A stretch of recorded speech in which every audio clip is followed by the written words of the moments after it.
2015 a été une année forte en émotions.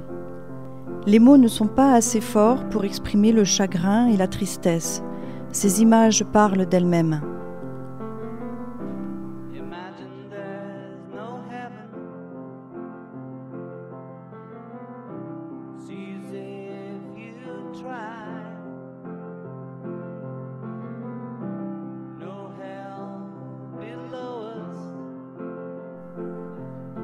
Mais ces événements, aussi tragiques soient-ils, ne doivent pas nous affaiblir.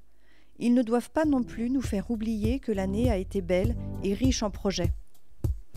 Entre travaux, entretiens, conduite de projets, spectacles, animations et toute la vie quotidienne, les élus et les agents n'ont pas chômé. Mais ils ne sont pas les seuls. Les associations et les habitants ont, eux aussi, donné le change en s'impliquant toujours plus. Le résultat ? Il est plutôt pas mal, et je vous le propose maintenant. Un chantier, 2 chantiers, 3 chantiers, 4, 5, 6, ils se sont enchaînés. La mairie d'abord. Après la salle des mariages, du conseil municipal, les bureaux de la direction générale et du maire l'an dernier, c'était au tour du CCAS, du centre médico-scolaire, de l'imprimerie, des services techniques, de la police, de la communication, des ressources humaines et du service informatique d'emménager dans leurs nouveaux locaux. Entièrement accessibles, les services peuvent maintenant tous recevoir du public plus facilement. Il aura fallu 1 an pour réhabiliter cet ancien bâtiment occupé par la DDE. La cuisine centrale est de 2. L'agrandissement était devenu indispensable pour ne pas que les casseroles débordent. 900 petites bouches à nourrir chaque jour, ça en fait du travail. L'espace actuel, conçu pour la réalisation de 750 repas quotidiens, était devenu beaucoup trop petit. Les cuistots ont désormais la possibilité d'augmenter la capacité jusqu'à 1500 repas journaliers. Ah, c'est sûr, ils ne vont pas chômer. Autre chantier, et pas des moindres, les vestiaires sportifs du stade Charles-Gautier. Vous vous rappelez ? Le chantier avait été stoppé. Pourquoi ? L'entreprise chargée des travaux avait cessé son activité, nous laissant, il faut le dire, complètement dans la panade. Eh bien, ni une ni deux, ce sont les services techniques qui ont pris la suite. Du sol au plafond, des sanitaires à l'électricité, en passant par la ventilation, rien n'a été oublié. Voilà une infrastructure de plus pour les sportifs de la commune. Ils sauront certainement l'apprécier. En tout cas, s'il y en a qui apprécient leur nouveau local, ce sont bien les adeptes de muscu et de fitness. Le club a inauguré en grande pompe la salle réalisée, là encore par les services techniques, au complexe Jean-Pierre Loussoirne. On n'a pas non plus oublié les bambins dans les travaux. À l'école Marcel Greff, les élèves peuvent désormais donner de la voix sans déranger leurs camarades grâce au nouveau plafond insonorisé posé dans la salle de motricité. À la maternelle Charcot, fini les petits frissons hivernaux. Une nouvelle chaudière, des radiateurs tout neufs, voilà de quoi passer les mois frisquets bien au chaud. En parlant d'école, 2015 a marqué la fin de la toute première année de la réforme des rythmes scolaires. Le bilan ? Bien sûr, il y a quelques ajustements à faire, mais les enfants sont finalement ravis de venir le mercredi. La collaboration avec les associations locales fonctionne très bien. Les activités proposées aux enfants un après-midi par semaine leur plaisent, c'est donc une réussite. Seul bémol, cette année 2015 aura été la première année complète côté budget pour ces parcours éducatifs. La note a donc augmenté de 49 000 € par rapport à 2014. L'argent. On cumule les soustractions côté dotation. Moins 120 000 € cette année. Ça a fait un sacré trou dans le budget. Et on subit les nouvelles réglementations qui nous obligent à dépenser comme la participation au service d'instruction des documents d'urbanisme. Plus 20 000 €, bim. Mais on ne se laisse pas démoraliser. On cherche des solutions pour faire des économies et on y arrive. Renégociation de la dette, baisse des charges financières, moins 20 000 €, c'est ça de gagner. Autre exemple concret d'économie, le bulletin municipal. D'un mensuel, la commission a fait le choix de passer à un bimestriel, division par 2 des frais de distribution. Mais sans réduire la communication envers les habitants, puisqu'un mois sur 2, ils pourront trouver un condensé d'actu dans les commerces et services de la commune. Ce changement, c'était l'occasion parfaite pour retravailler la forme du magazine et c'est ce qu'on a fait. Relooking complet, visible dès le prochain numéro. Voilà notre objectif, réduire les budgets mais pas la qualité de service. Au contraire, cette qualité, les agents y tiennent. Au service scolaire, les techniciens municipaux travaillent justement pour la mise en place d'un portail famille, un nouvel outil qui facilitera la gestion administrative des parents. Au CCAS, là aussi on innove. Les aides à domicile ont toutes leur smartphone en poche. Pas pour surfer, non, pour travailler. Réception des plannings, validation des prestations en direct via un logiciel et encore une fois, simplification des démarches pour plus de réactivité. Au-delà des services, c'est aussi et surtout la qualité de vie des habitants que nous cherchons à améliorer. Un thème un peu barbant, mais qui en fait partie, la sécurité routière. Et pour lever le pied, on a parfois besoin d'un petit coup de main. Il est juste là pour ça, le radar.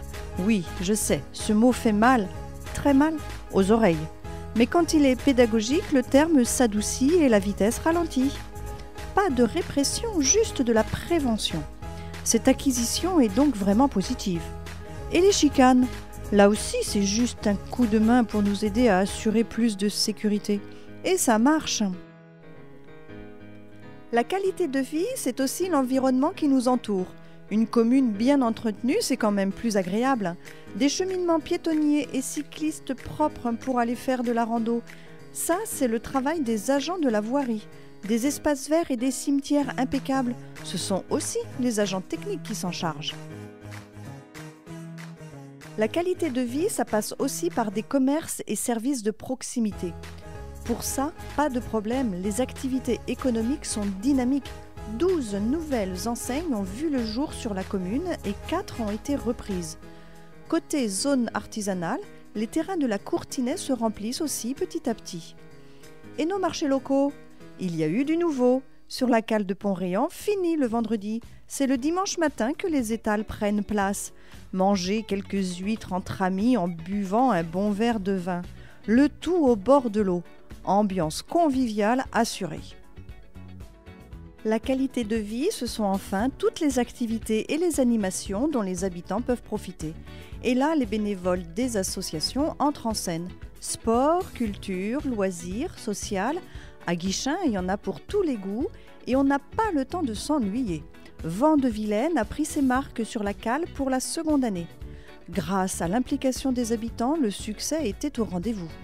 Le salon Il est bio a pu proposer sa 24e édition. Sur 2 jours, les visiteurs se sont également déplacés en nombre. Les Rosesquelles ont fait une escale à Pont-Réan lors du raid de l'Ocasse. Une belle leçon de vie pour les malades de cancer. Le Cric a fêté ses 20 ans. Je ne peux pas citer tous les rendez-vous, mais il y en a eu des dizaines et des dizaines. Et côté commune, c'est la culture qui a pris le dessus. Les spectacles de l'espace Galatée ravissent toujours le jeune public avec une mention spéciale pour Monsieur Z.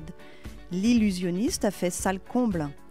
La culture, c'est aussi l'accès à la lecture, au numérique et plus largement à l'information et au savoir. La médiathèque et l'espace numérique sont là pour nous proposer tout ça. Ils travaillent d'ailleurs de plus en plus ensemble pour offrir des animations complémentaires. Un rapprochement favorisé par le Pass Culture qui permet d'accéder à ces 2 services. Et d'ailleurs, ces 2 services innovent. Un atelier fabrication numérique s'installe tous les mercredis à l'espace numérique. On y crée des objets à partir d'outils numériques. Jeunes ou moins jeunes, on découvre plein de nouvelles choses ensemble. Les bénévoles de l'espace numérique et de la médiathèque sont toujours aussi motivés pour nous accompagner dans cette quête du savoir. Sous le soleil de septembre, la commune a proposé un nouvel événement mêlant culture et sport, la fête de la rando et du patrimoine. À pied ou en canoë, les visiteurs ont pu découvrir des sites naturels et bâtis guidés par des bénévoles. Habitants, associations et commerçants, tous nous ont accompagnés avec bonne humeur dans cette aventure. Cette journée était l'occasion de découvrir une partie des 7 chemins de randonnée de la commune, tous balisés cette année par l'association Escapade. La qualité de ces sentiers nous a même permis d'obtenir la labellisation de 6 d'entre eux par le comité départemental de randonnée pédestre. Une belle récompense pour tous les élus, agents et bénévoles qui ont participé à leur mise en valeur. L'intergénérationnel, ça compte aussi. Il y a eu du nouveau pour le repas des aînés. 52 collégiens se sont impliqués pour dresser les tables et faire le service. Les jeunes ont même réservé une surprise à nos aînés en proposant un petit spectacle de chant et de musique. Cette journée était vraiment sous le signe intergénérationnel et a ravi tout le monde. La qualité de vie, c'est aussi se préoccuper des plus fragiles. C'est ce qu'a fait la commission Solidarité Coordination Sociale en travaillant avec des habitants, des élus et le président du collectif Handicap 35 pour proposer un accueil séquentiel à Guichen. Un accueil séquentiel? Mais c'est quoi donc? C'est un lieu pour accueillir des personnes en situation de handicap ou âgées, permettant ainsi aux aidants de se libérer un peu de temps. Cette qualité de vie que l'on trouve sur notre commune attire de plus en plus. Pour preuve, de nouveaux habitants nous rejoignent chaque année. Dans le quartier Bellevue, il ne reste plus que 5 terrains libres de constructeurs disponibles. Dans ce même lotissement, Néotoa a permis à 5 familles d'emménager dans des pavillons flambant neufs et Aiguillon a remis les clés aux nouveaux locataires des 17 appartements de la résidence Selena. Nous sommes maintenant, depuis le 1er janvier 2016, 8258 habitants. Du côté de Pont-Réan, il faudra attendre encore quelques mois avant de voir de nouveaux habitants s'installer sur le domaine de la Masset. En effet, la Société d'aménagement et de développement d'Ille-et-Vilaine a pu acquérir le domaine auprès de l'Association centrale des vétérinaires. Le projet de ZAC, travaillé depuis plusieurs années, va enfin voir le jour. Mais monsieur le maire, tout à l'heure, nous en dira plus. Et bonne nouvelle, ce site, normalement fermé au public, ouvrira enfin ses 18 hectares d'espace naturel à tous. Des balades en perspective. Pour ce projet, comme de nombreux autres, nous avons travaillé en concertation avec des habitants. Des échanges, parfois houleux, c'est vrai, mais toujours constructifs. La concertation, c'est essentiel. La commission citoyenneté ne dira pas le contraire. C'est d'ailleurs elle qui a décidé de mettre à disposition de tous les habitants une boîte à idées. L'objectif ? Donner la parole aux Guichenais et Pont-Réanais pour dénicher des idées ingénieuses qui amélioreraient leur commune.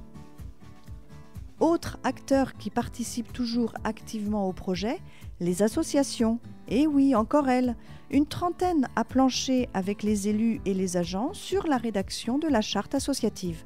Partager des valeurs communes, fixer un cadre, s'engager réciproquement.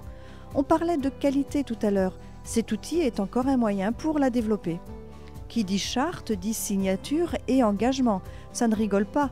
Et puisque ce document est issu d'un travail collectif, pas de réticents.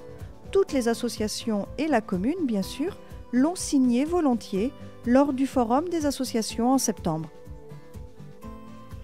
Agir, c'est bien, mais il faut aussi s'évaluer. Prenons-nous bien en compte le développement durable ? Avec des habitants, des agents, des élus, des associations, nous avons mesuré notre engagement dans ce domaine. Nous avons progressé de 17 points par rapport à 2008, atteignant 67% de réponses positives dans le baromètre du développement durable. Il nous reste encore des progrès à faire, mais nous sommes sur la bonne voie. Pour tout ça, merci. Merci à tous, les élus, les agents, les acteurs économiques, le personnel éducatif, les associations, les bénévoles réguliers ou ponctuels et les habitants toujours volontaires.